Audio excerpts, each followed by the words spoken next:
کہف آپ سمجھ لیں کہ بڑے غار کو کہف کہتے ہیں۔ چنانچہ اس صورت میں اللہ رب العزت نے کچھ ایسے نوجوانوں کا تذکرہ کیا جنہوں نے اپنا ایمان بچانے کے لیے اپنے گھر وطن کو چھوڑا اور ایک کہف کے اندر انہوں نے پناہ لی۔ مفسرین نے لکھا ہے کہ ایک بادشاہ تھا دقیانوس، بت پرست تھا، اور وہ زبردستی ہر ایک کو بت پرستی کے اوپر آمادہ کرتا تھا۔ جو نہیں کرتا تھا اس کو سزا دیتا تھا، قید کرتا تھا، سزا دلواتا تھا۔ کچھ نوجوان تھے جو موحد تھے، کلمہ پڑھنے والے تھے، اللہ پہ ایمان رکھنے والے تھے، ان کو بھی ڈرایا دھمکایا گیا کہ اگر تم قوم کے دین پر عمل نہیں کرو گے تو تمہیں سزا ملے گی۔ اب اپنی جان بچانے کے لیے وہ اپنے گھروں سے نکل کھڑے ہوئے۔ اپنے گھر بار کو چھوڑنا، وطن کو، عزیز اقارب کو چھوڑ کے دین کے لیے چلے جانا، یہ بڑی قربانی ہوتی ہے۔ تو ان نوجوانوں نے بڑی قربانی کی۔ اللہ کی شان دیکھیں کہ جب یہ چلے تو ایک کتا بھی ان کے پیچھے پیچھے چلتا رہا۔ یہ پہاڑوں میں ایک جگہ پہنچے جہاں پہ کہف تھا، بڑی جگہ تھی چھپنے کی۔ یہ وہاں گئے اور وہاں جا کر اللہ نے ان کو سلا دیا، نیند آ گئی، اور یہ وہاں پر سوئے رہے حتیٰ کہ 300 سال سے زیادہ تک وہاں سوئے رہے۔ اللہ تعالیٰ اپنی قدرت سے ان کی کروٹیں بدلتے رہے، اور کتا اس کہف کے دروازے کے اوپر بیٹھ کے پہرا دیتا رہا۔ 310 سال گزرنے کے بعد پھر ان کی آنکھ کھلی تو انہوں نے ایک دوسرے سے معلوم کیا کہ ہمیں سوئے ہوئے کتنی دیر گزر گئی۔ انہیں یوں لگ رہا تھا کہ ایک دن گزرا ہے یا دن کا کچھ حصہ گزرا ہے، لیکن یہ نہیں جانتے تھے کہ 300 سال گزر گئے ہیں۔ پھر انہوں نے کہا کہ اچھا بھوک لگی ہے تو ہم میں سے ایک بندہ چلا جائے اور شہر سے جا کے کھانا لے کے آئے۔ زیادہ لوگ جائیں گے تو لوگوں کو ہمارا پتہ چل جائے گا کہ یہ کون لوگ ہیں، اور پھر ہمارے لیے ایمان کو حفاظت مشکل ہو جائے گی۔ تو ایک بندے کو بھیجیں۔ ایک بندے کا چھپ کے جانا، کوئی چیز لے کے آنا آسان ہوتا ہے، مگر جاتے ہوئے انہوں نے اس کو نصیحت بھی کی کہ دیکھو آپ جا رہے ہو، کوئی جھگڑے والی بات نہ کرنا، جس سے بات کرنی ہو نرمی سے بات کرنا، وَلْيَتَلَطَّفْ، نرمی کے انداز سے بات کرنا۔ یہ وَلْيَتَلَطَّفْ قرآن مجید کا درمیانی لفظ ہے، سب سے درمیانی لفظ ہے۔ یعنی اگر کوئی بندہ قرآن مجید کے درمیانی مقصد کو معلوم کرنا چاہے تو وہ یہ ہے کہ انسان کو چاہیے کہ وہ نرم خوئی اختیار کرے۔ یہ جو سخت گیر لوگ ہوتے ہیں نا، سخت مزاج والے، شریعت کی نظر میں اچھے لوگ نہیں ہوتے۔ اچھے لوگ وہ ہوتے ہیں جن کو اللہ نرم خوئی عطا فرماتے ہیں، دل کے نرم ہوتے ہیں، طبیعت کے نرم ہوتے ہیں، یہ اللہ کو پسندیدہ ہوتے ہیں۔ اور پھر انہوں نے یہ کہا کہ بھئی جانا تو حلال کھانا لے کے آنا، اس بات کو دیکھنا کہ ایھا ازکا طعاما، کون سا کھانا زیادہ پاکیزہ ہے۔ اس لیے کہ ولایت میں دو چیزیں بڑی اہم ہوتی ہیں، ایک رزق حلال اور دوسرا صدق مقال۔ بات کرے تو انسان سچی بات کرے، اور کھانا کھائے تو پاکیزہ کھانا کھائے۔ جتنا پاکیزہ کھانا ہوگا اتنا دل جلدی منور ہوگا، اور جو بندہ کھانے کی احتیاط نہ کرے وہ اپنی کی ہوئی محنت کو ضائع کر بیٹھتا ہے۔ ہمارے سلسلہ عالیہ نقشبندیہ کے بزرگ تھے حضرت خواجہ غلام علی دہلوی رحمۃ اللہ علیہ، وہ فرماتے ہیں کہ ایک مرتبہ میں نے کسی جگہ پر کھانا کھا لیا، اور وہ کھانا مشتبہ تھا، حرام نہیں تھا، شبہ تھا اس میں، اور اس کی وجہ سے میری ساری کیفیات زائل ہو گئی۔ میں نے آ کے اپنے شیخ حضرت مرزا مظہر جانا رحمۃ اللہ علیہ کو بتایا کہ حضرت میں نے تو ایک جگہ لقمہ کھا لیا اور میری کیفیت چلی گئی۔ حضرت نے فرمایا کہ آپ استغفار کرو اور روزانہ میرے پاس آؤ تاکہ میں تمہارے اوپر توجہ ڈالوں۔ فرماتے ہیں 40 دن مرزا مظہر جانا رحمۃ اللہ علیہ نے جب توجہ ڈالی تب جا کر میری کیفیتیں واپس آئیں۔ ایک مشتبہ لقمہ کھانے سے کیفیتیں چلی گئیں، اور 40 دن شیخ کی توجہ کے بعد پھر واپس لوٹی۔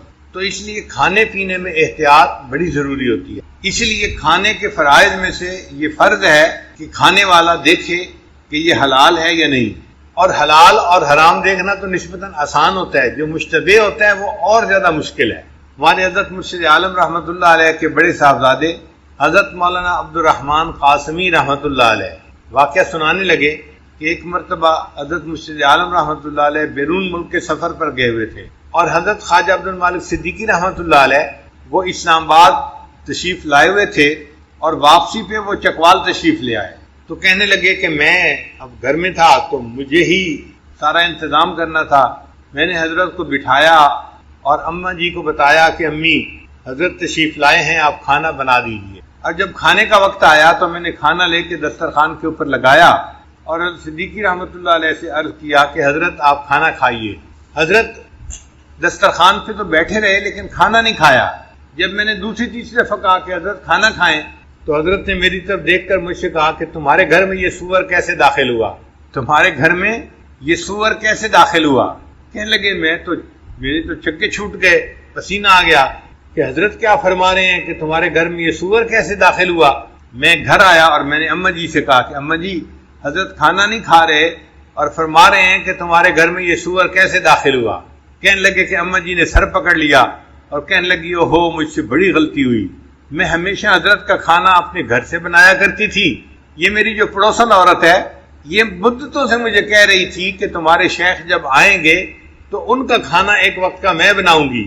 تو پڑوس کا لحاظ کرتے ہوئے میں نے اسے کہہ دیا تھا کہ حضرت آئے ہیں کھانا آپ بنا دو، یہ کھانا ہمارے گھر کا نہیں پکا ہوا، یہ پڑوسی کے گھر کا پکا ہوا ہے. صاحبزادہ صاحب کہنے لگے کہ میں نے سوچا کہ وہ تو اسکول ماسٹر تھے تو ان کا حرام کا مال کیسے ہو گیا؟ وہ تو ڈیوٹی دیتی ہیں اور تنخواہ کا پیسہ لیتے ہیں، حرام کا پیسہ تو نہیں. کہنے لگے جب تحقیق کی تو پتہ چلا کہ وہ اپنی تنخواہ بینک میں رکھتے تھے اور بینک میں رکھنے کی وجہ سے اس میں سود کے کچھ پیسے شامل ہو جاتے تھے. وہ جو حلال مال کے اندر سود کے تھوڑے سے پیسے شامل ہو جاتے تھے اس کی وجہ سے پورا مال جو ہے حرام بن گیا تھا. اور حضرت صدیقی رحمۃ اللہ نے کشف کی نظر سے پہچان لیا اور فرمایا کہ بتاؤ تمہارے گھر کے اندر یہ سور کیسے داخل ہوا؟ پھر اماں جی نے اپنے گھر سے آٹا لیا اور کھانا بنایا اور حضرت صدیقی رحمۃ اللہ نے پھر کھانا نوش فرمایا. اس لیے ولایت کے میدان میں دو چیزیں بڑی اہم ہیں، رزق حلال اور صدق مقال. انسان بات کرے تو سچ بات کرے، جھوٹ سے بچے. اور دوسری بات کہ انسان کھانا کھائے تو حلال کھائے، کیونکہ اگر حرام کھانا ہوگا تو حدیث مطابق حدیث پاک میں آتا ہے کہ اس بندے کی دعا قبول نہیں کی جاتی. حدیث مبارکہ میں ہے کہ رو رو کے بندہ دعا مانگ رہا ہے، بیت اللہ سے لپٹ کے دعا مانگ رہا ہے، حالانکہ اس کا لباس حرام کا، اس کا کھانا حرام کا، اس بندے کی دعا کیسے قبول ہو سکتی ہے؟ ہماری دعاؤں کی قبولیت کے نہ ہونے کی بنیادی وجہ مال کا پوری طرح حلال نہ ہونا. اس پہ بہت دھیان رکھنا چاہیے اور جو چیز منہ میں ڈالیں اس سے پہلے 100 دفعہ سوچنا چاہیے کہ یہ حلال ہے یا نہیں. ہمارے اسلاف تو کھانا کھانے سے پہلے 7 جگہوں تک دیکھتے تھے کہ اس چیز کی بے ٹھیک ہوئی ہے یا نہیں ہوئی. احوال الصادقین میں علامہ عبدالوہاب شیرانی رحمۃ اللہ فرماتے ہیں کہ وہ 7 ہاتھ تک دیکھتے تھے کہ اس چیز کی بے ٹھیک ہوئی ہے یا نہیں ہوئی. یعنی ہم نے کسی چیز بندے سے خریدی، اس بندے کے پاس ٹھیک چیز آئی یا نہیں آئی، پھر اس نے آگے جو خریدی تو وہ ٹھیک خریدی یا نہیں خریدی، پھر اس نے آگے جو خریدی، تو 7 ہاتھ تک دیکھتے تھے. ہم تو ایک ہاتھ بھی نہیں دیکھتے. بازار سے چیز لاتے ہیں، ہمیں کیا پتا لانے والا کیسے لے کے آیا ہے، ہم تو اس سے لے لیتے ہیں. ایک ہاتھ بھی نہیں دیکھتے آج کے دور میں. اور ہمارے اکابر 7 ہاتھ تک بے کو دیکھا کرتے تھے. حضرت مرزا مظہر جانا رحمۃ اللہ کے پاس ایک بندہ انگور لے کے آیا. حضرت انگور کھا لیجئے، تو حضرت نے انکار فرمایا، طور پہ بنا لیا تھا، یعنی قبروں کے نشان مٹ گئے اور اس نے اپنی زمین ذاتی بنا لیا. اس پہ اس نے انگور کی بیلیں لگائی تھیں اور وہاں پہ یہ انگور اگے ہوئے تھے.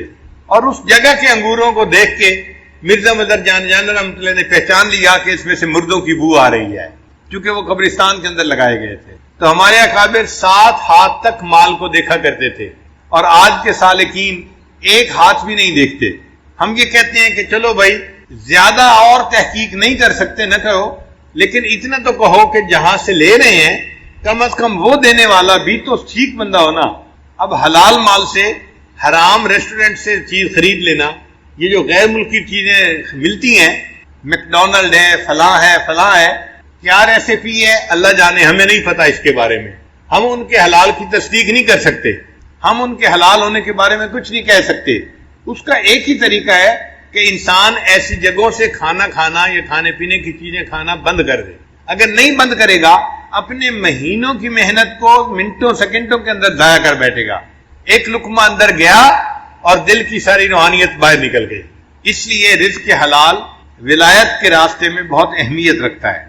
وہ آدمی جس کے ذمے کھانا لانا لگایا گیا، وہ شہر میں گیا تو ایک جگہ اس کو کھانے کی دکان ملی، اس نے کھانا خریدا. اب جب پیسے دینے کا وقت آیا تو اس وقت سکے ہوتے تھے، چاندی کے سکے، اس کے پاس جو اپنے وقت کے سکے تھے اس نے نکال کے دیے، تو دکاندار حیران ہو گیا کہ یہ کرنسی تو نہیں ہے یہاں کی، وہ کرنسی تو 300 سال پہلے کی تھی اور یہ بندہ اب اس کو دے رہا تھا۔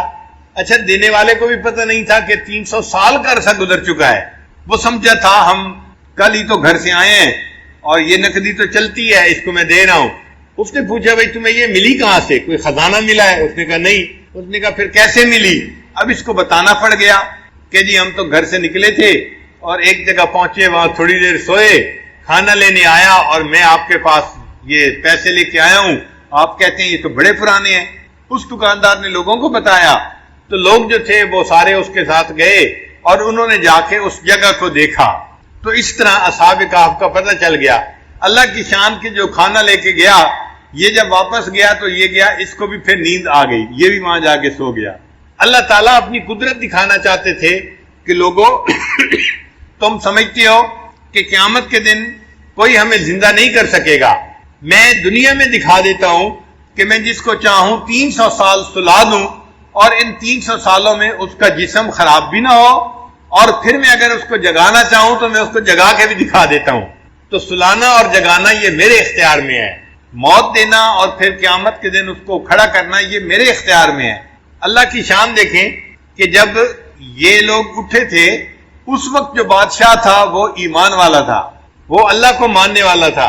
ان لوگوں کو پتہ نہیں تھا کہ وہ اللہ کو ماننے والا ہے اور وہ بھی نیک آدمی ہے، اور پوری قوم جو تھی اس وقت ایمان والی بن چکی تھی۔ جب مرے تھے تو قوم کافر تھی، جب 300 سال کے بعد جاگے تو اللہ نے حالات بدل دیے تھے، پوری قوم مسلمان مومن بن چکی تھی۔ پھر ان لوگوں نے مشورہ کیا ہم ان کے لیے کوئی نشانی بنائیں، تو انہوں نے ان کے کہف کے دروازے کے اوپر ایک مسجد بنا دی نشانی کے طور پر۔ تو یہ واقعہ قرآن مجید میں اللہ رب العزت نے اتار دیا تاکہ مشرکین کو ان کا جواب مل جائے۔ عجیب بات یہ کہ مشرکین کو جواب بھی مل گیا، نہ مشرکین ایمان لائے نہ یہودی ایمان لائے، ایمان کوئی نہیں لایا، اس لیے کہ سوال جو پوچھنے والے ہوتے ہیں وہ ایمان سے محروم ہوتے ہیں، ان کو کوئی کچھ نہیں ملتا۔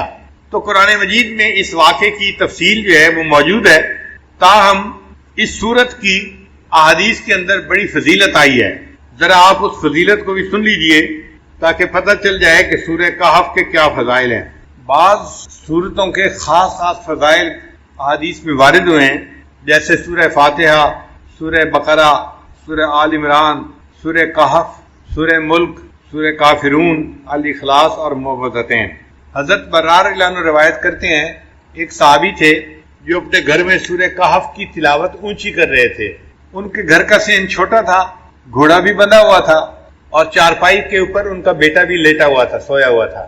اب ان کا دل چاہتا تھا کہ وہ اونچی تلاوت کریں، جہر سے تلاوت کریں۔ جب وہ جہر سے تلاوت کرتے تو گھوڑا بدکتا تھا اور ان کو ڈر ہوتا یہ گھوڑا کہیں میرے بیٹے کو لات نہ مار دے، تو وہ آہستہ پڑھتے تو گھوڑا بھی پرسکون ہو جاتا۔ پھر طبیعت میں جوش آتا، شوق اٹھتا، پھر دل چاہتا کہ اونچا پڑھیں، پھر گھوڑا بدکنے لگ جاتا۔ یہی ساری رات ہوتا رہا۔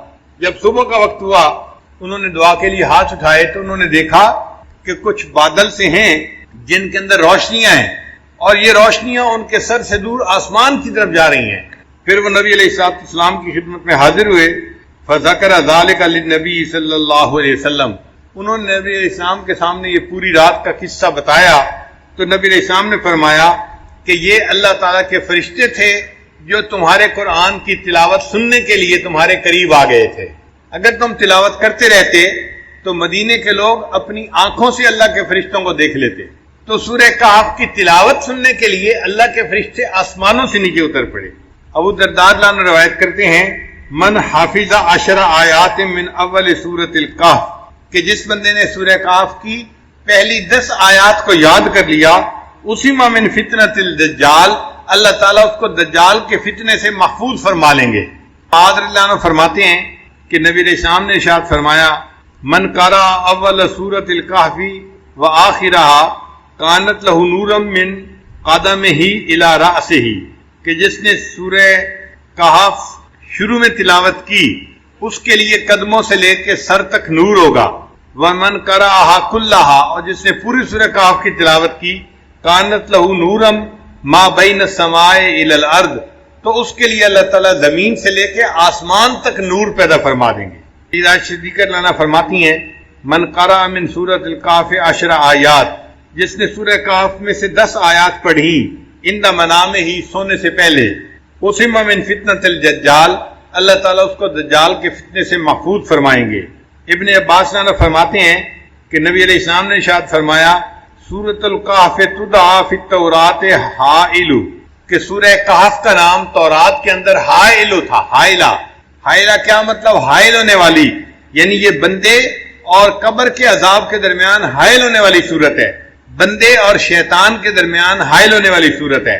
عبداللہ لانا فرماتے ہیں قال رسول اللہ صلی اللہ علیہ وسلم کہ نبی علیہ السلام نے ارشاد فرمایا البیت الذی تقرأ فیہ سورۃ الکہف، وہ گھر جس کے اندر سورہ کہف کی تلاوت کی جاتی ہے، لا يدخلہ شیطان تلک اللیلہ، اس رات شیطان اس گھر کے اندر داخل نہیں ہو سکتا۔ یعنی جو بندہ رات کو سورہ کہف تلاوت کر لے گا اس گھر کے اندر شیطان رات کو داخل نہیں ہو سکتا۔ آپ اندازہ لگائیے اس سورت کی کتنی عظمت ہے کہ جس گھر میں رات کو پڑھی جائے شیطان رات کو داخل نہیں ہو سکتا، تو بھئی اگر دن میں پڑھی جائے گی تو دن میں بھی داخل نہیں ہو سکے گا، اور جس گھر کے لوگ پڑھیں گے وہ فتنہ دجال سے محفوظ رہیں گے۔ اس سورت کو یاد کرنا اور اس کی کثرت سے تلاوت کرنا یہ بہت فائدے کی بات ہے، اسی لیے جمعہ کے دن اس سورت کا پڑھنا اور بھی زیادہ ثواب کا باعث ہے۔ نبی علیہ السلام نے ارشاد فرمایا کہ سورہ کہف کو جمعہ کے دن تلاوت کیا کرو، تو ہم سورہ کہف کی بھی تلاوت کریں جمعہ کے دن اور اس کو یاد کر کے پڑھنے کی کوشش کریں تاکہ اللہ تعالیٰ ہمیں شیطان سے بھی بچائے اور جو دجال ہے اللہ تعالیٰ اس کے فتنے سے بھی ہمیں محفوظ فرمائے۔ سورہ کہف سے پہلے ایک سورت ہے سورہ اسراء، اس کا نام ہے۔ اللہ رب العزت نے اس کو سبحان کے لفظ سے شروع فرمایا ہے، سبحان الذی اسریٰ بعبدہ لیلا من المسجد الحرام الی المسجد الاقصی، تو سبحان کے لفظ سے وہ سورت شروع ہوئی ہے، اور یہ سورت اسراء یہ سورت کہف اس کے بعد آئی، اس کو اللہ نے الحمد کے لفظ سے شروع فرمایا ہے۔ چنانچہ سبحان اور الحمد کا ایک جوڑ ہے۔ بخاری شریف کی آخری روایت ہے کلمتان حبیبتان الی الرحمن ثقیلتان فی المیزان خفیفتان علی اللسان سبحان اللہ و بحمدہ سبحان اللہ العظیم۔ تو دیکھیں پہلے تسبیح آئی اور پھر تحمید آئی، اور اللہ تعالیٰ نے یہاں بھی وہی ترتیب رکھی۔ قرآن مجید کی کچھ صورتیں ہیں جن کو اللہ نے الحمد سے شروع فرمایا، جیسے سورہ فاتحہ ہے، سورہ فاطر ہے، یا یہ سورہ کہف ہے۔ الحمد سے کیوں شروع فرمایا؟ اصل مقصد یہ تھا کہ یہ اللہ تعالیٰ کی تعریف ہی ہے کہ اللہ رب العزت نے کمال رحمت سے اور مہربانی سے اپنے بندوں کو اس کلام سے نوازا، یہ اللہ کی رحمت ہے اور اللہ کی مہربانی ہے۔ اور مفسرین نے لکھا ہے کہ اللہ تعالیٰ نے الحمد سے اس لیے سورت کو شروع فرمایا کہ اللہ جانتے تھے کہ بندے میرے حمد کا حق ادا کر ہی نہیں سکتے، اس لیے مجھے اپنی حمد خود بیان فرمانی ہے۔ اللہ نے اپنی حمد خود بیان فرمائی۔ امام ربانی حضرت مجدد ثانی رحمۃ اللہ نے لکھا ہے کہ اگر بندہ اللہ کی حمد بیان کرنے کے لیے ایڑی چوٹی کا زور لگا دے تو بھی وہ اللہ کی حمد کو بیان نہیں کر سکتا، کیونکہ اللہ تعالیٰ اتنے عظیم ہے کہ انسان اس کی عظمت کے مطابق اس کی تعریف کر ہی نہیں سکتا۔ ہم اللہ کی کیا تعریف کریں گے؟ انبیاء کے سردار، انبیاء کے امام حضرت محمد مصطفیٰ احمد مجتبیٰ حضرت محمد مصطفیٰ صلی اللہ علیہ وسلم، انہوں نے فرما دیا اللہم لا احصی ثناء علیک، اے اللہ میں آپ کی تعریفوں کا احاطہ نہیں کر سکتا، انت کما اثنیت علی نفسک، آپ ایسے ہیں جیسے آپ نے اپنی تعریفیں خود بیان فرمائی ہیں۔ تو اللہ کی تعریف اللہ خود ہی بیان فرما سکتا ہے، مخلوق میں سے کوئی تعریف کر ہی نہیں سکتا، اللہ اتنے بڑے ہیں۔ اس کی مثال یوں سمجھیں، ایک عام آدمی، اس کو کوئی کہنے لگ جائے کہ جی آپ ذرا ایک سپر کمپیوٹر کی تعریف کریں، تو ایک عام آدمی یا ایک بچہ جو پرائمری اسکول کا پڑھنے والا ہے وہ سپر کمپیوٹر کی کیا تعریف کرے گا؟ وہ تو جانتا ہی ہے اس کے بارے میں۔ اسی طرح ہم بندے ہیں، ہم اللہ کی عظمت کی حقیقت کو جانتے ہی نہیں، اس لیے ہم اس کی تعریف کر ہی نہیں سکتے۔ جتنی تعریفیں کریں گے یہ تعریفیں نیچے رہ جائیں گی۔ اللہ کی شان اس سے بھی بڑی ہے، اس سے بھی بڑی ہے، اس سے بھی بڑی ہے۔ اللہ تعالیٰ بہت بڑے ہیں۔ اسی نبی علیہ السلام نے ارشاد فرمایا کہ اے اللہ ما عبدنا کا حق کا عبادتک، ہم نے آپ کی عبادت ایسے نہیں کی جیسی عبادت کرنے کا حق تھا، ہم عبادت کا حق ادا کر ہی نہیں سکتے۔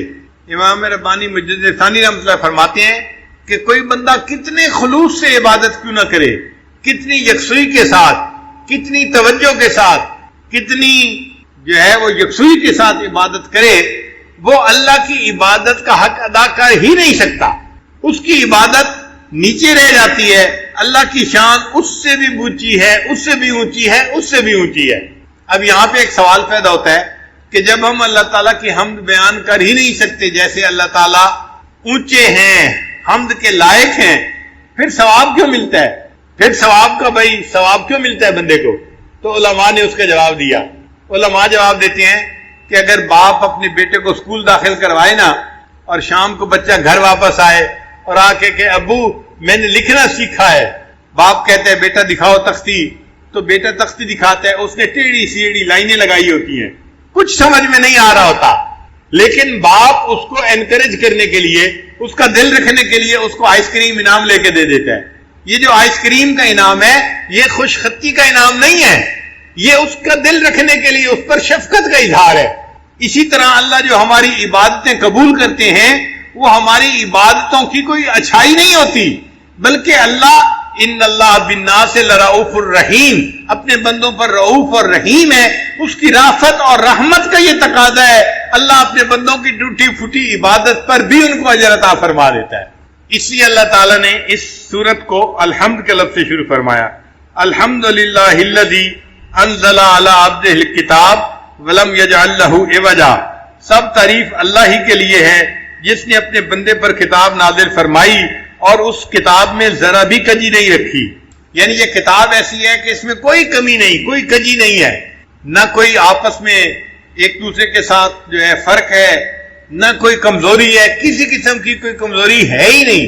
یہ ایسی کتاب ہے کہ جو بالکل ہر قسم کے سقم سے پاک اور بالاتر کتاب ہے، اللہ کا کلام ہے، قیمہ استقامت دینے والی کتاب ہے۔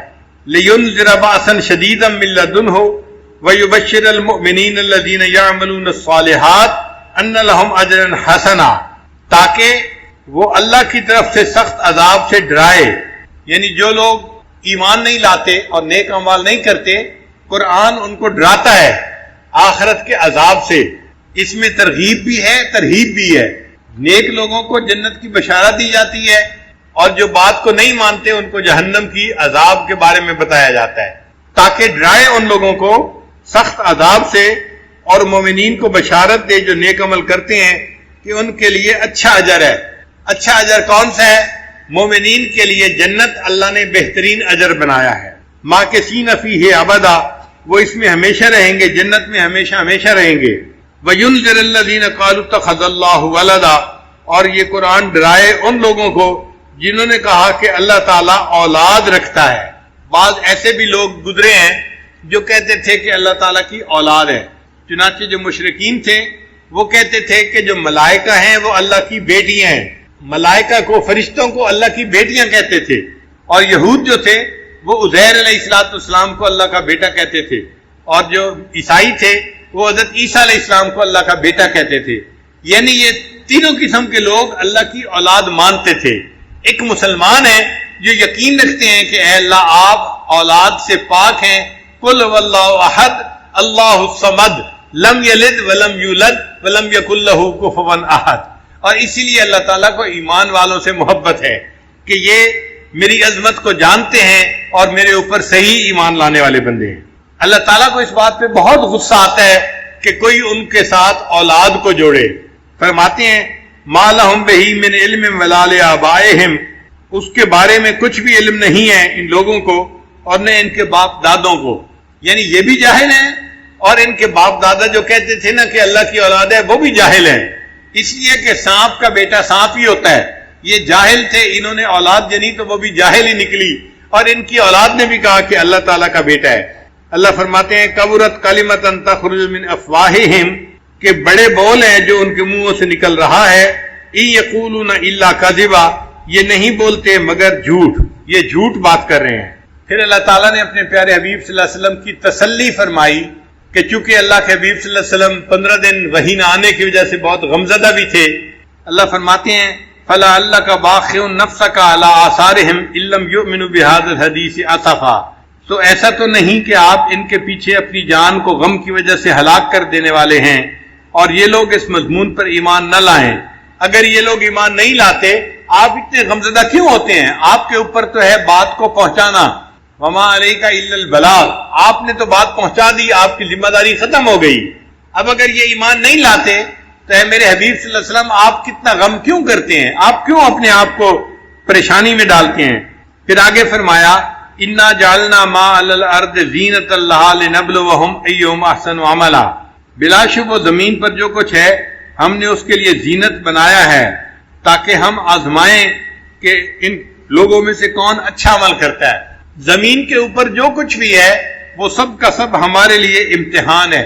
زمین کی زیب و زینت بھی امتحان ہے، زمین کے اوپر مال وہ بھی امتحان ہے، زمین کے اوپر جمال وہ بھی امتحان ہے، ہر چیز ہمارے لیے امتحان ہے۔ اور اللہ تعالیٰ نے یہ اس لیے امتحان بنایا کہ وہ دیکھنا چاہتے ہیں کہ کون ہیں جو نیک عمل کرنے والے ہیں۔ وَإِنَّا لَجَاعِلُونَ مَا عَلَيْهَا صَعِيدًا جُرُزًا، اللہ فرماتے ہیں اور زمین پر جو کچھ ہے بلا شبہ ہم اسے بالکل صاف میدان بنا دینے والے ہیں۔ اور یہ چند دن کی بات ہے، یہ جو کچھ ہے ایک وقت آئے گا کہ ہر چیز مٹ جائے گی، یہ سب مٹی کی ڈھیری بن جائے گی اور اللہ تعالیٰ زمین کو چٹیل میدان بنا دیں گے۔ یہ زمین کے اوپر جو درخت نظر آ رہے ہیں یا عمارتیں نظر آ رہی ہیں یہ سب ختم ہونے والی چیزیں ہیں، یہ فانی چیزیں ہیں، ان سے دل لگانا بے وقوفی کی بات ہے۔ اب نبی علیہ السلام کو تسلی دینے کے بعد اللہ رب العزت نے اصحاب کہف کا قصہ اب شروع فرمایا۔ فرماتے ہیں ام حسبت ان اصحاب الکہف والرقیم، اور کچھ لوگ کہیں گے کہ وہ 5 تھے اور چھٹا ان کا کتا تھا، رجمم بالغیب، یہ سب اٹکل پچو لگا رہے ہیں، وَيَقُولُونَ سَبْعَةٌ وَثَامِنُهُمْ، اور کچھ لوگ کہیں گے کہ وہ 7 ہیں اور 8واں ان کا کتا ہے۔ قُلْ رَبِّي أَعْلَمُ بِعِدَّتِهِمْ، آپ فرما دیجئے کہ میرا رب ان کی تعداد کو بہتر جانتا ہے، الا قلیل، مگر تھوڑے سے لوگ ہیں جو جانتے ہیں۔ فَلَا تُمَارِ فِيهِمْ إِلَّا مِرَاءً ظَاهِرًا، سو آپ اس کے بارے میں سرسری بحث کے علاوہ زیادہ بات نہ کیجئے۔ وَلَا تَسْتَفْتِ فِيهِمْ مِنْهُمْ أَحَدًا، اور ان کے بارے میں کسی سے سوال بھی نہ کیجیے۔ مقصد یہ تھا کہ بھئی ان کی تعداد کتنی ہے اصحاب کہف کی، یہ فضول سی بات ہے، یہ کوئی ایسی بات نہیں کہ جس کے اوپر کسی سے پوچھ پرتیت کی جائے یا اس کا فیصلہ کیا جائے۔ وہ 7 تھے، 5 تھے، 8 تھے، 2 تھے، اللہ ان کی تعداد کو بہتر جانتا ہے۔ بہرحال کچھ نوجوان تھے جنہوں نے غار میں پناہ لی تھی اور اللہ نے ان کے ایمان کو محفوظ کر دیا تھا۔ پھر اتنا واقعہ سنانے کے بعد اللہ تعالیٰ اپنے پیارے حبیب صلی اللہ علیہ وسلم کو سمجھاتے ہیں، فرماتے ہیں وَلَا تَقُولَنَّ لِشَيْءٍ إِنِّي فَاعِلٌ ذَلِكَ غَدًا، اے میرے محبوب صلی اللہ علیہ وسلم کسی چیز کے بارے میں آپ ہرگز یوں نہ کہیں کہ میں اسے کل کروں گا، مگر یہ کہ إِلَّا أَن يَشَاءَ اللَّهُ، کہ اس کے ساتھ اللہ کی مشیت کا ذکر بھی کریں کہ اللہ چاہے گا تو میں کل کروں گا، کیونکہ کرنے والا تو اللہ ہے نا، اختیار تو اللہ کا ہے۔ اللہ تعالیٰ اپنی کبریائی بھی دکھانا چاہتے تھے کہ معاملہ تو میرے ہاتھ میں ہے، جو چاہوں وہ میں کروں گا۔ تو آپ اگر کوئی بات کریں تو کہیں کہ اللہ چاہیں گے تو میں کل کروں گا۔ وَاذْكُرْ رَبَّكَ إِذَا نَسِيتَ، اے میرے محبوب جب آپ بھول جائیں تو اپنے رب کو یاد کریں۔ وَقُلْ عَسَىٰ أَن يَهْدِيَنِ رَبِّي لِأَقْرَبَ مِنْ هَٰذَا رَشَدًا، اور آپ یوں کہہ دیجئے کہ امید ہے میرے رب مجھے وہ بات بتا دے گا جو ہدایت کے اعتبار سے اس سے قریب تر ہے۔ وَلَبِثُوا فِي كَهْفِهِمْ 300 سِنِينَ وَازْدَادُوا 9، اللہ فرماتے ہیں کہ وہ لوگ اپنے غار میں 300 سال 309 سال رہے، یعنی شمسی اعتبار سے 300 سال رہے، اور اگر قمری اعتبار سے کریں تو پھر وقت زیادہ بن جاتا ہے، تو 309 سال بن گئے اس طرح سے۔ قُلِ اللَّهُ أَعْلَمُ بِمَا لَبِثُوا، اللہ ہی خوب جاننے والا ہے کہ وہ کتنی مدت رہے۔ لہو غیب السماوات والارض، اللہ کو آسمان اور زمین کے غیب کا علم ہے۔ اب صرف ہی واسمے، وہی دیکھنے والا ہے اور سننے والا ہے۔ ما لہم من دونہ من ولی، ان لوگوں کو اس کے سوا کوئی مددگار نہیں۔ ولا یشرک فی حکمہ احدا، اور وہ اپنے حکم میں کسی کو شریک نہیں فرماتا، یعنی اللہ اپنے حکم میں کسی کو اپنا شریک نہیں بناتا، صرف اللہ ایک ہی ہے جس کا حکم چلتا ہے، اس میں کوئی اس کا دوسرا شریک نہیں ہے۔ ما اوحی الیک من کتاب ربک، آپ کے رب کی کتاب جو آپ کی طرف وحی کی گئی اس کی تلاوت کیجئے. لا مبدل لکلماتہ، اس کے کلمات کو کوئی بدلنے والا نہیں. ولن تجد من دونہ ملتحدا، اور ہرگز آپ اس کے سوا کوئی پناہ کی جگہ نہیں پائیں گے. وَاصْبِرْ نَفْسَكَ مَعَ الَّذِينَ يَدْعُونَ رَبَّهُمْ بِالْغَدَاةِ وَالْعَشِيِّ، اور جو لوگ صبح و شام اپنے رب کو پکارتے ہیں ان کے ساتھ آپ اپنے آپ کو بٹھائیے. یہ وہ لوگ ہیں جو اللہ کی رضا کے طالب ہیں، اور آپ ایسا نہ کریں کہ وَلَا تَعْدُ عَيْنَاكَ عَنْهُمْ، کہ ان دنیا والی زندگی کی زینت کے ارادے سے ان سے آپ نظریں ہٹا لیں. ترید زینت الحیات الدنیا، آپ دنیا کی زینت کے چاہنے والے ہوں گے. ولا تطع من اغفلنا قلبه عن ذکرنا، اور اس شخص کی بات نہ مانیے جس کے دل کو ہم نے اپنی یاد سے غافل کر دیا. واتبع هواه، وہ اپنے خواہشات کے پیچھے لگ گیا. وکان امره فرطا، اور اس کا حال حد سے آگے بڑھ گیا. مکہ کے مشرکین نے نبی علیہ الصلوۃ والسلام کو ایک پیغام دیا تھا کہ یہ جو ایمان لانے والے لوگ ہیں نا، حضرت بلال عنہ جیسے اور دوسرے حضرات جو تھے، یہ سب غریب غربا لوگ ہیں، اور ہم اپنے وقت کے بڑے بڑے سردار لوگ ہیں. ہمیں آتے ہوئے اور آپ کے پاس آ کر بیٹھتے ہوئے محسوس ہوتا ہے، شرم آتی ہے، غیرت آتی ہے. ہم اتنے غریب قسم کے لوگوں کے پاس آ کے کیسے بیٹھیں؟ آپ ان کو اپنے پاس سے اگر ہٹا دیں تو پھر ہم آپ کے پاس آئیں گے، آپ کی بات کو سنیں گے.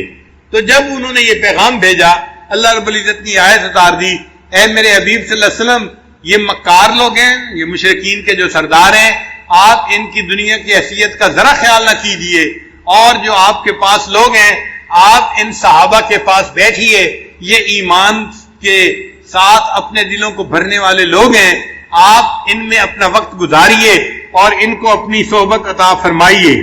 فرمایا قل الحق من ربکم، آپ فرما دیجئے کہ حق تمہارے رب کی طرف سے ہے. فمن شاء فالمؤمن، تو جس کا جی چاہے وہ مومن ہو جائے. ومن شاء فلیکفر، اور جس کا جی چاہے وہ کافر رہے. انا اعتدنا للظالمین نارا، بے شک ہم نے ظالموں کے لیے آگ تیار کر رکھی ہے. احاط بہم سرادقها، اس کی دیواریں گھیرے ہوئے ہوں گی ان کو جہنم میں. وَإِن يَسْتَغِيثُوا يُغَاثُوا بِمَاءٍ كَالْمُهْلِ يَشْوِي الْوُجُوهَ، اور جب وہ فریاد کریں گے تو انہیں پینے کے لیے ایسا پانی دیا جائے گا جو تیل کی تلچھٹ کی طرح ہوگا، اور وہ منہوں کو بھون ڈالے گا، یعنی اتنا گرم ہوگا کہ جب جہنمی اس کو پینے لگیں گے تو ان کے ہونٹ جل جائیں گے. بئس الشراب، پینے کی کتنا برا مشروب ہے. وساعت مرتفقہ، اور وہ دوزخ آرام کی بری جگہ ہے. ان الذین آمنوا وعملوا الصالحات، بے شک جو لوگ ایمان لائے اور انہوں نے نیک اعمال کیے. انا لا نضیع اجر من احسن عملا، ہم ایسے لوگوں کے نیک اعمال کو ضائع نہیں کریں گے. اولئک لہم جنات عدن تجری من تحتہم الانہار، ان لوگوں کے لیے ہمیشہ رہنے کے لیے باغ ہے جن کے نیچے نہریں جاری ہوں گی. یحلون فیہا من اساور من ذہب، انہیں سونے کے کنگنوں کا زیور پہنایا جائے گا، یعنی جنت میں جنتی مرد بھی سونے کے کنگن پہنیں گے. بعض طلباء اس بات پہ بڑے حیران ہوتے ہیں کہ بھئی مرد لوگ سونے کے کنگن پہنیں گے. ہاں بھئی، کہاں سونے کے کنگن گیا ہے، مگر اللہ تعالیٰ وہ ایک ایسا زیور بنائیں گے جو مرد کو اچھا لگے گا. اب آپ دیکھیں، آج کسی بندے کو راڈو کی گھڑی مل جائے نا تو ایسے ایسے کر کے دکھا رہا ہوتا ہے دوسروں کو، بھئی یہ جو تم ہاتھ اوپر کر کے راڈو کی گھڑی دکھا رہے ہو، کیوں دکھا رہے ہو؟ تمہیں اچھی لگ رہی ہے نا. بھیجنے والا اللہ رب العزت ہے، وہ مغیر الاحوال ہیں، جب چاہتے ہیں حالات کو جیسا چاہتے ہیں بدل دیتے ہیں. تو یہ تو حکم پروردگار کا ہوگا تب بدلیں گے. دنیا کے کہنے سے حالات بدلتے تو دنیا جنت نہ بن جاتی، ہر بندہ اپنی من مرضی کی زندگی گزار رہا ہوتا. تو ایک ترتیب ہے اللہ رب العزت کے ہاں. چنانچہ ہمارے مشائخ نے 4 باتیں کہی ہیں، لوہے کی لکیر ہے. جب آزمائیں گے ان باتوں کو کھرا پائیں گے. پہلی بات کہ جو شخص اپنے اعمال کو سنوار لیتا ہے اللہ تعالیٰ اس کے حالات کو سنوار دیتے ہیں. جو شخص اپنے اعمال کو سنوار لیتا ہے اللہ تعالیٰ اس کے حالات کو سنوار دیتے ہیں. ہم اس کوشش میں لگے ہوئے ہیں کہ حالات پہلے سنوریں پھر اعمال سنواریں. آپ بات کریں دوست سے، بھئی آپ مسجد میں نظر نہیں آتے، کچھ کاروباری حالات ٹھیک نہیں، ٹھیک ہو گئے تو میں مسجد میں آؤں گا. یعنی ہم چاہتے ہیں حالات پہلے ٹھیک ہوں اعمال بعد میں ٹھیک ہو. کیسے ترتیب الٹ سکتے ہیں؟ چنانچہ جسے دیکھیے وہ اسی کوشش میں لگا ہوا ہے کہ پہلے حالات ٹھیک ہوں، بعد میں اعمال ٹھیک کریں گے. تو ترتیب ہی الٹی ہم کرتے پھر رہے ہیں. اعمال کو جو شخص سنوار لیتا ہے اللہ تعالیٰ اس کے حالات کو سنوار دیتے ہیں. اعمال بگڑیں گے، حالات بگڑیں گے. جب کہا میں نے کہ یا اللہ تو میرا حال دیکھ، جب کہا میں نے کہ یا اللہ تو میرا حال دیکھ، حکم آیا میرے بندے نام اعمال دیکھ. ہم حالات کا تو شکوہ کرتے ہیں، اپنے عمل تو نہیں نہ دیکھتے. تو اعمال کو سنوارنے سے اللہ تعالیٰ حالات کو سنوار دیتے ہیں. ہم اپنے اندر تقوی اور صبر و ضبط پیدا کریں، اللہ رب العزت ہر دور اور ہر زمانے میں تقوی اور صبر والے بندے کو فرش سے اٹھائیں گے، عرش کے اوپر بٹھائیں گے، تخت کے اوپر بٹھائیں گے. اب تقوی اور صبر کی طرف تو ہم آتے نہیں. چاہتے ہیں زندگی تو رہے جیسے ہم گزار رہے ہیں، حالات سیدھے ہو جائیں. کیسے حالات سیدھے ہو سکتے ہیں؟ سمپل سی مثال ہے کہ بجلی سے ایک مشین چلتی ہے. اب ایک بندہ مشین کو روکنا چاہتا ہے، ایک ہی ترتیب ہے کہ پیچھے سے بٹن بند کرو. آپ بٹن بند نہیں کریں گے، ہاتھ سے مشین کو پکڑ کے روکنے کی کوشش کریں گے، ہاتھ کٹوا بیٹھیں گے. سارا دن زور آزمائی کریں گے، مشین کہاں رکے گی؟ تو عقل مند بندہ مشین کو پکڑ کے نہیں کھڑا ہوتا، وہ سوئچ کو بند کرتا ہے.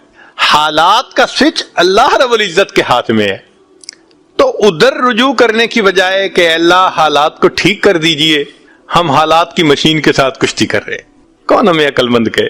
تو پہلی بات، جو شخص اپنے اعمال کو ٹھیک کر لیتا ہے اللہ رب العزت اس کے حالات کو ٹھیک کر دیتے ہیں.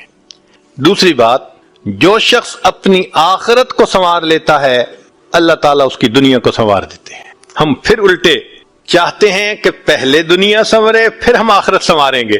یہاں پھر ہم غلطی کرتے ہیں، دن رات دنیا سنوارنے میں لگے ہوئے ہیں. پزل بنی ہوئی ہے، ایک حصہ جوڑتے ہیں تو دوسرا ٹوٹتا ہے، وہ توڑتے ہیں تو پہلا ٹوٹتا ہے. ہر بندہ لگا ہوا ہے اسی کوشش میں. تو اللہ رب العزت کے ہاں ترتیب یہ ہے. اس کی مثال اگر دیکھنی ہو، صحابہ رضی اللہ عنہ کو مبارک زندگیوں کو دیکھیے. انہوں نے اپنی آخرت کو سنوارا، اللہ نے اس کے نتیجے میں ان کی دنیا کو سنوار دیا. بات کیا تھی کہ نہ کیسر و کسرا سے دبے چند وہ لوگ کے اونٹوں کے چرانے والے، اور جن کو کافور پہ ہوتا تھا نمک کا دھوکا، بن گئے دنیا کی تقدیر بدلنے والے. انہوں نے اپنی آخرت کو سنوارا، اللہ نے دنیا سنواری. کیسے؟ اطمینان. اتنا اطمینان کہ یمن سے جوان عورت چلتی ہے اور مدینہ طیبہ پہنچتی ہے اور پورے راستے میں کوئی اس کی طرف آنکھ اٹھا کر دیکھنے والا نہیں ہوتا. اللہ نے مال و دولت کے اتنے ڈھیر عطا کیے تھے. انس اللہ عنہ کہتے ہیں کہ میں لکڑی کاٹنے والے کلہاڑے سے سونے کی اینٹوں کو توڑا کرتا تھا. اب لکڑی کے کلہاڑے سے جو سونا ٹوٹے گا وہ تولوں میں اور گراموں میں تو نہیں نہ ہو سکتا. اللہ نے اتنی دولت ان کے قدموں میں ڈال دی تھی. بچہ پیدا ہوتا تھا، اس کا روزینہ متعین تھا. سیدنا عمر رضی اللہ عنہ نے ایک رات دیکھا ایک عورت چھوٹے سے بچے کو روٹی کا ٹکڑا کھلانے کی کوشش کر رہی ہے، بچہ رو رہا ہے. پوچھا کیوں کر رہی ہو؟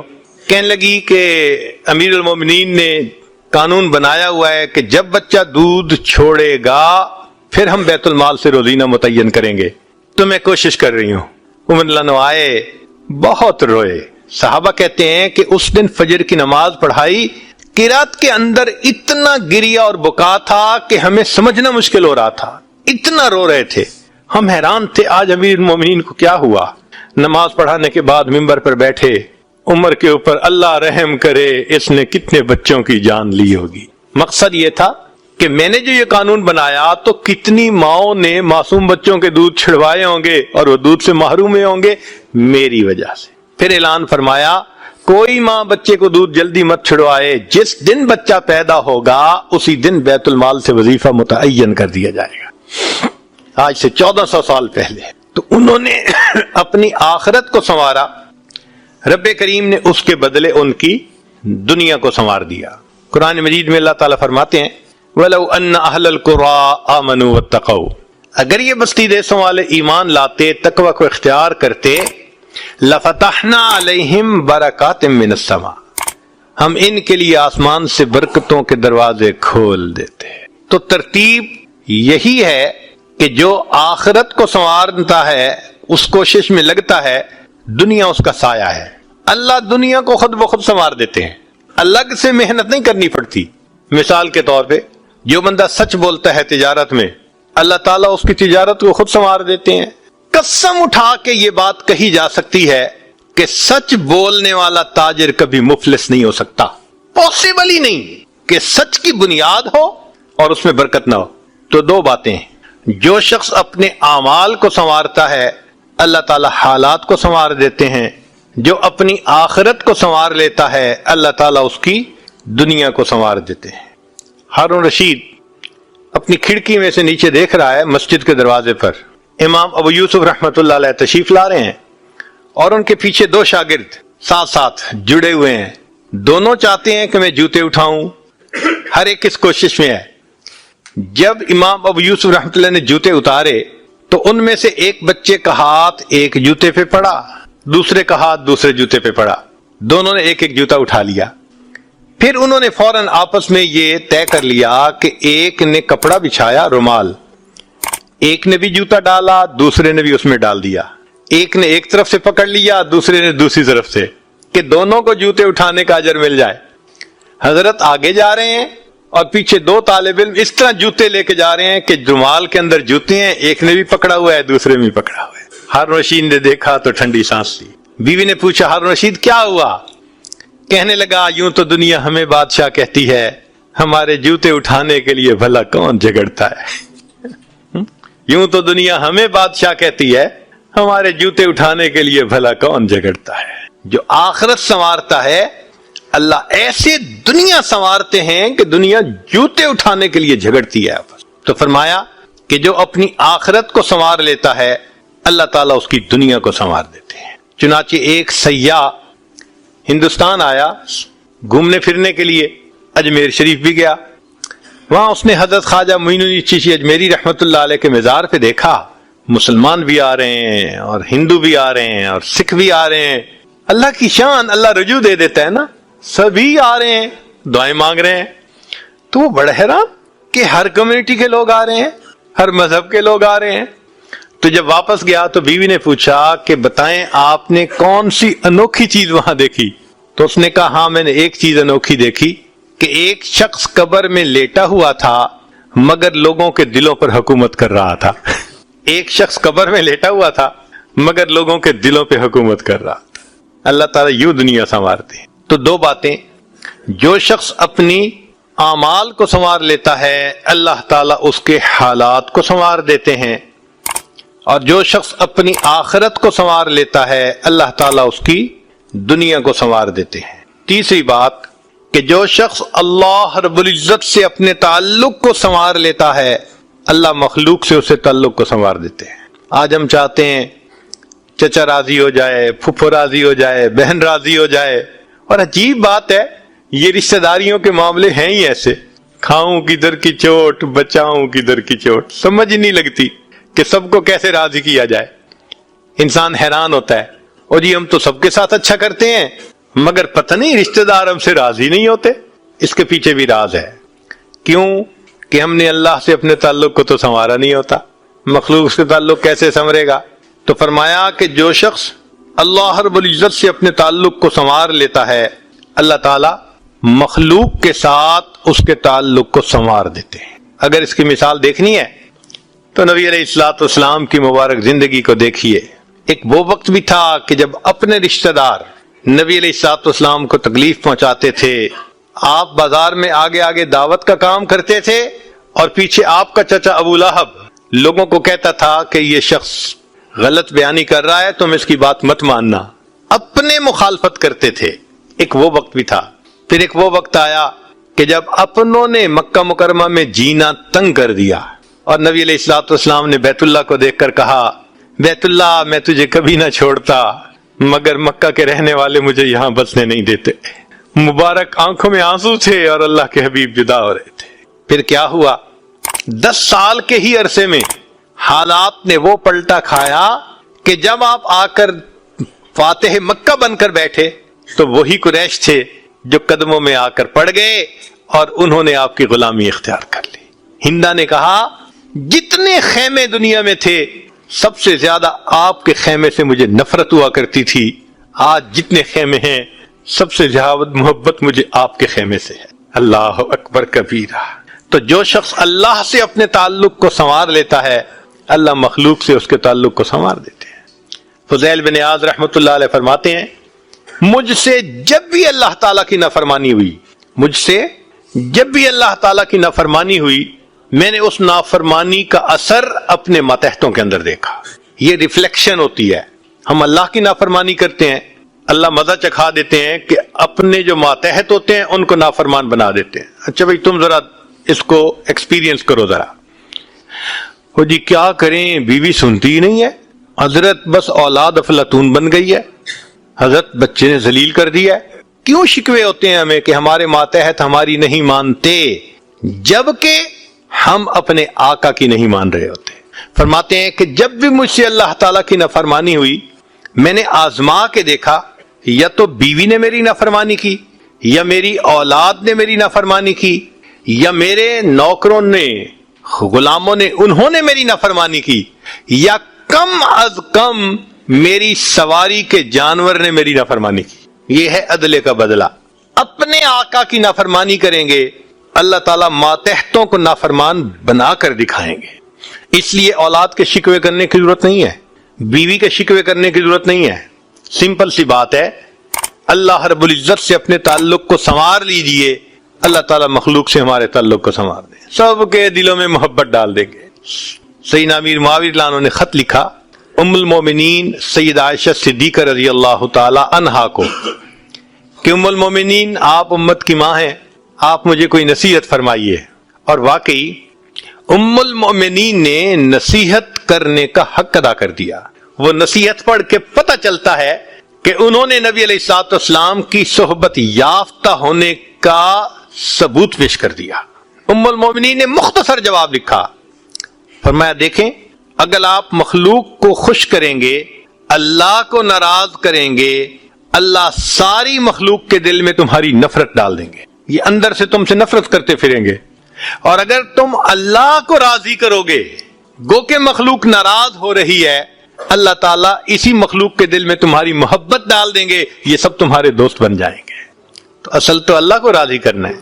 تو فرمایا کہ تم اللہ سے اپنے تعلق کو سنوار لو، اللہ تعالیٰ مخلوق سے تمہارے تعلق کو سنوار دیں گے۔ تو اولاد کو نیک بنانے کا سب سے آسان طریقہ خود نیک بن جائیے۔ جو خود نیک بنتا ہے اور اللہ کے حکم کو توڑنے سے باز آ جاتا ہے، اللہ تعالیٰ اولاد کو مطیع اور فرمانبردار بنا دیتے ہیں۔ تو اب تک 3 باتیں، جو شخص اپنے اعمال کو سنوار لیتا ہے، اللہ تعالیٰ اس کے حالات کو سنوار دیتے ہیں۔ جو اپنی آخرت کو سنوار لیتا ہے، اللہ اس کی دنیا کو سنوار دیتے ہیں۔ جو شخص اللہ رب العزت سے اپنے تعلق کو سنوار لیتا ہے، اللہ مخلوق سے تعلق کو سنوار دیتے ہیں۔